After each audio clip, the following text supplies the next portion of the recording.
በአላህ ስም እጅግ በጣም ሩህሩህ በጣም አዛኝ በሆነው የነቢያት ታሪክ የሶሐቦች ታሪክ የታላላቅ ስብዕናዎች ታሪክ የተለያዩ አስተማሪ ታሪኮች ኢላፍ ቲዩብ ሲራ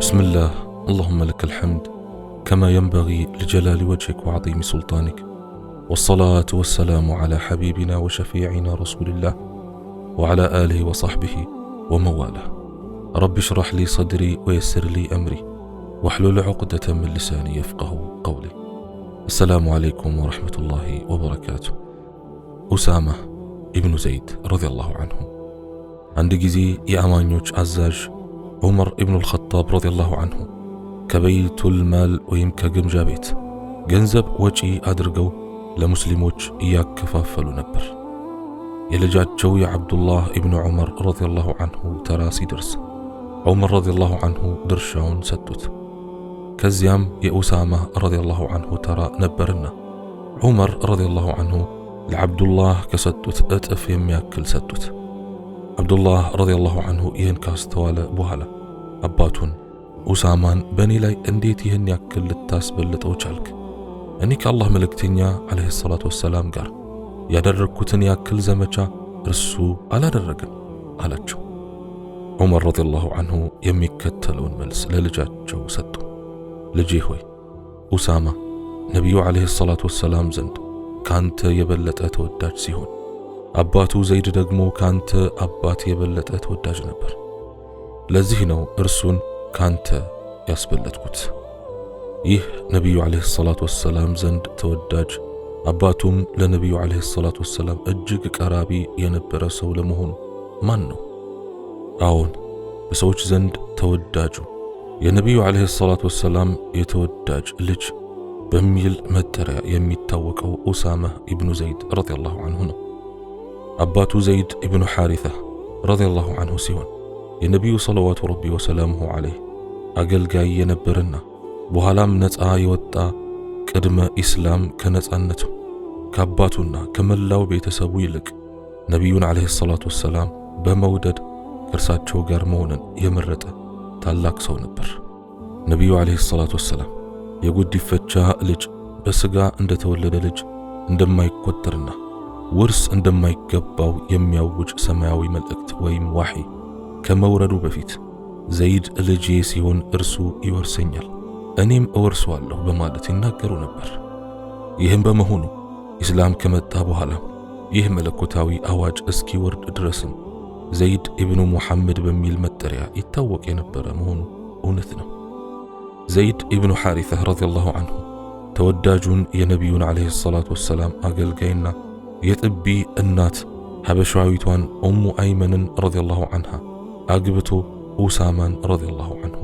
ወለደ ኡሳማ ረዲየላሁ ዐንሁ በርካታ ጸጋዎችን የታደለ ቢሆንም በመልክና በገጽታ ማማር አልታደለም ነበር የታሪክ ባለሙያዎች ጥቁር ቆዳና ደፍጣጣ አፍንጫ የነበሩ መሆኑን ጠቅሰው የገጽታውን ጉዳይ በዚሁ ቋጭተውታል ይሁን እንጂ ኢስላም ለቆዳ ቀለምና ለገጽታ ማማር ቦታ የለው የሰው ልጅ ምን የተዋበ ቢሆንና አማላይ ገጽታን ቢላበስ ልቡ አላህ ጋር ካልተዋወቀች ሁሉም ነገር ከንቱ መሆኑ ይታወቃልና በአንድ ሐዲስ ጸጉሮቹ ያልተበጠሩ እግሮቹ አቧራ የለበሱና ልብሶቹ ንጹህ ያልሆኑ ሆኖም ግን ዱዓ ቢያደርግ አላህ የሚቀበለው ስንት ባሪያ አለ ተብሎ ተገልጿል በኡሳማ ረዲየላሁ ዐንሁ ስብዕና ውስጥ አላህና ነብዩ ዐለይሂ ሰላቱ ወሰላም ዘንድ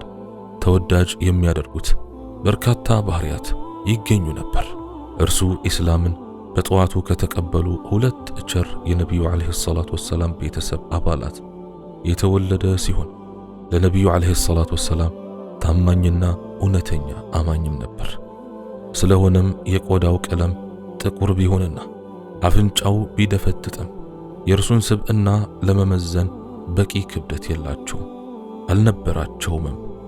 ነፍሱ የረቀቀች ምጡቅ ስብዕናን የተላበሰ አላህን ፈሪ ታማኝና ተዋጊ ጀግና ነበር።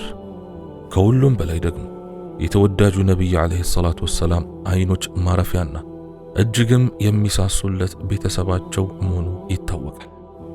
አንድ ጊዜ የአላህ ነቢይ ሰለዋቱ ረቢ ወሰላሙሁ ዓለይህ እንዲህ ብለው ነበር፣ ኡሳማ ኢብኑ ዘይድ እኔ ዘንድ በጣም ተወዳጅ ሲሆን ምርጥ ከሚባሉት ባልደረቦቼ እንዲሆን እሻለሁ። ስለሆነም በመልካም ሁኔታ እንድትይዙት ጠይቃችኋለሁ።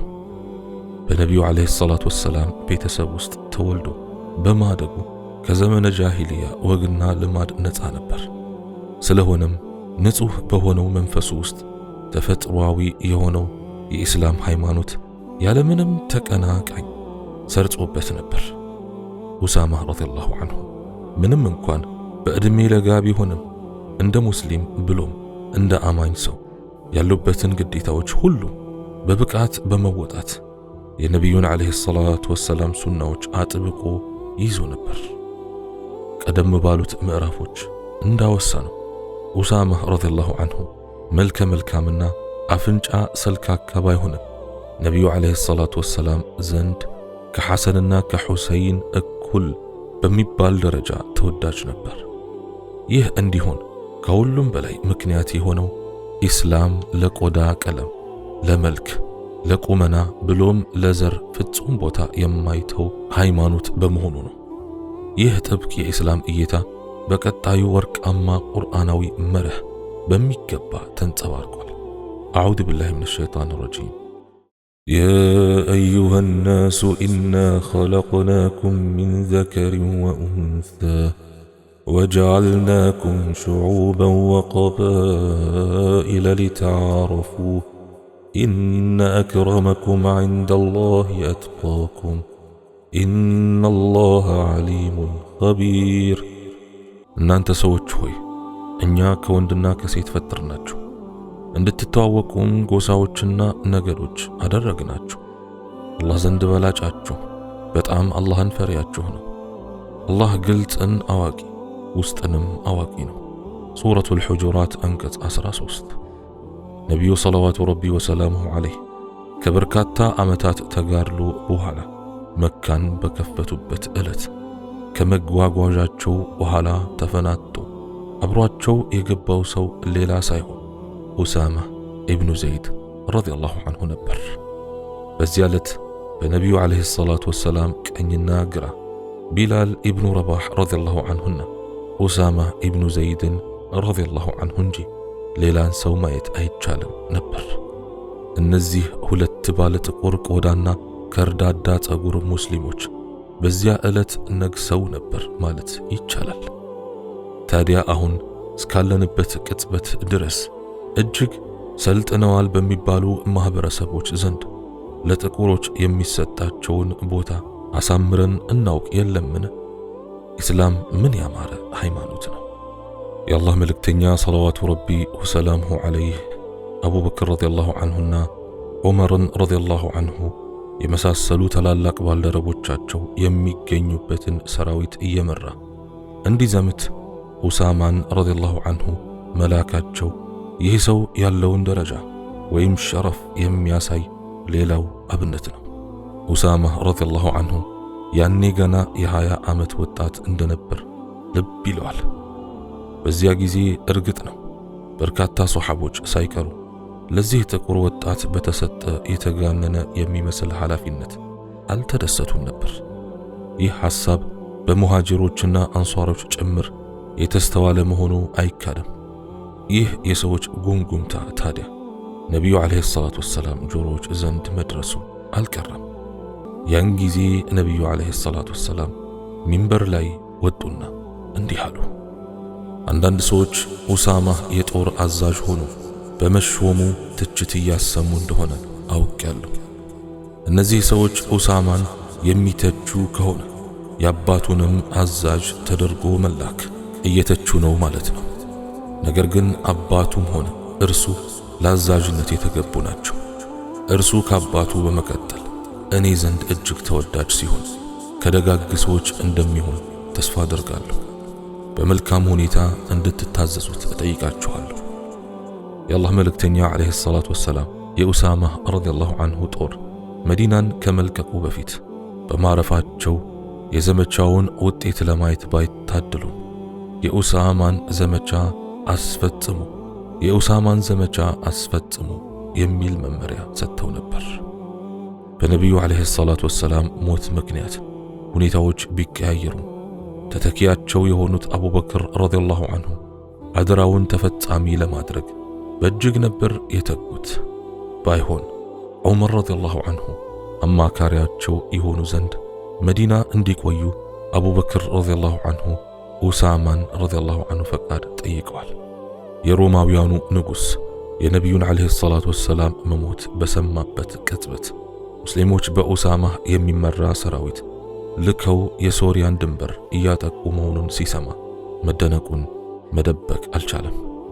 ነቢያቸው ቢሞትም እንኳን እቅዳቸውን ከመፈጸምና ኃይላቸውን ከማጠናከር አለመወገዳቸው እውነትም በጣም አስደንቆት ነበር።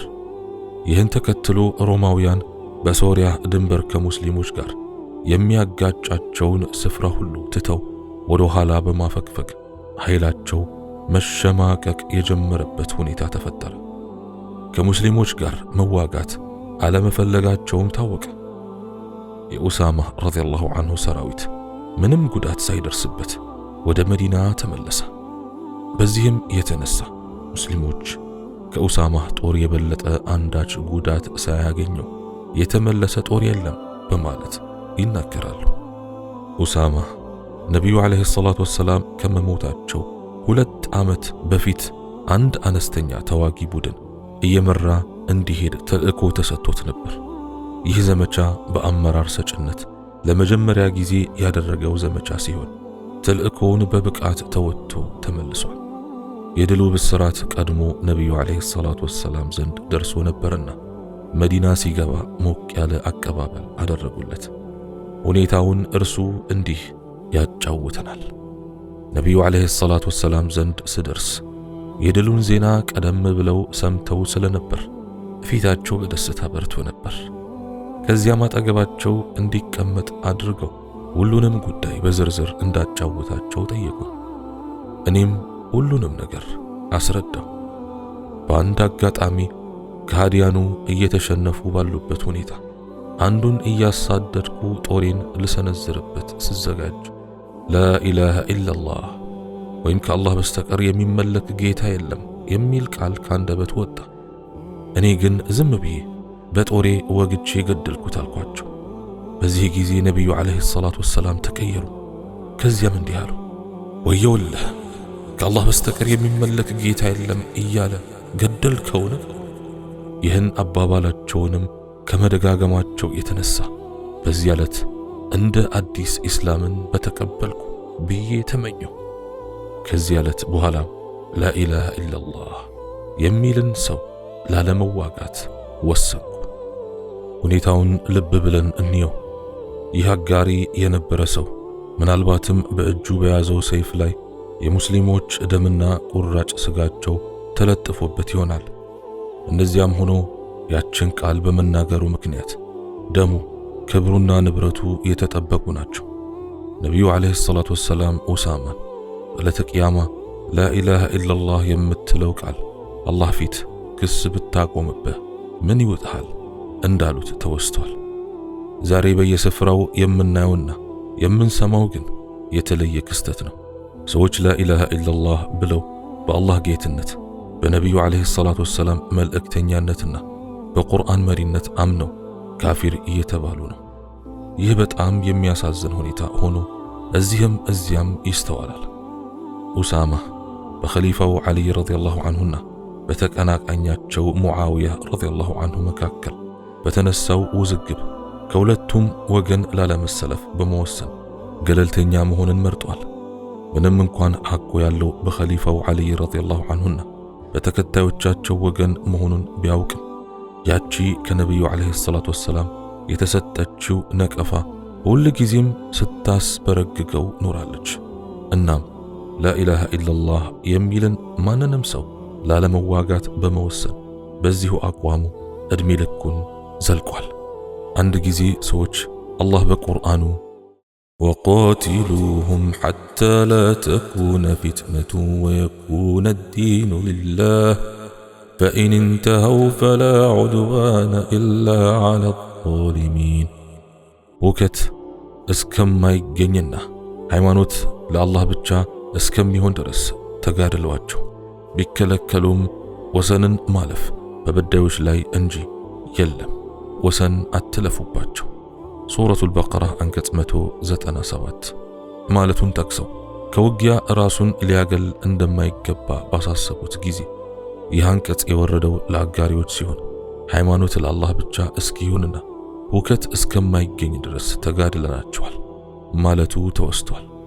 አላህን ፈሪውና የነቢዩ ዓለይሂ ሰላቱ ወሰላም የተወዳጅ ልጅ የሆነው ተወዳጁ ኡሳማ ኢብኑ ዘይድ ረዲየላሁ ዐንሁ በሙዓዊያ ረዲየላሁ ዐንሁ የመጨረሻዎቹ የአገዛዝ ዓመት በ54 ዓመተ ሂጅራ ይህችን ዓለም ተሰናብቶ ማረፊያውን ከሚወዱት ነቢዩ ዓለይሂ ሰላቱ ወሰላምና ባልደረቦቻቸው ጋር አድርጓል። አላህ እዝነቱን ያልብሰው። እኛም የነቢዩን ዓለይሂ ሰላቱ ወሰላም ሱናን አጥብቀው ከሚይዙ ሰዎች እና የሶሓቦችን የሰለፎችን መንገድ ከሚከተሉ ያድርገን። አላህ ስብሓንሁ ወተዓላ እኔ በተናገርኩት እናንተም በሰማችሁት የምንጠቀም ያድርገን። سبحانك اللهم وبحمدك أشهد أن لا إله إلا أنت أستغفرك وأتوب إليك وآخر دعوانا أن الحمد لله رب العالمين والسلام عليكم ورحمة الله وبركاته.